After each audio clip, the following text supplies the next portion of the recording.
আল্লাহ মাফ করুক, আমি যে কি করবো কিছুই বুঝতেছি না।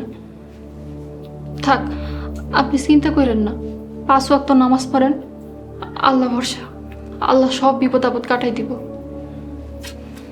আপনারে কই মারছে? বেশি ব্যথা পাইছেন? পুরুষ মানুষের গায়ে গায়ের জোর দিয়ে মারা লাগে না, হাত উঠালেই যথেষ্ট। সামন্ত আজকে আমার দিকে ছুরি নিয়ে তেড়ে আসছিল, অনেক কষ্টে জীবন বাঁচিয়ে আসছে। আস্তাগফিরুল্লাহ, আল্লাহ মাফ করুক, আল্লাহর কাছে হাজার শুকরিয়া, আল্লাহ আপনারা বাঁচাইছে। কিন্তু আমি বুঝতেছি না, থানায় গেলে কি সমস্যা?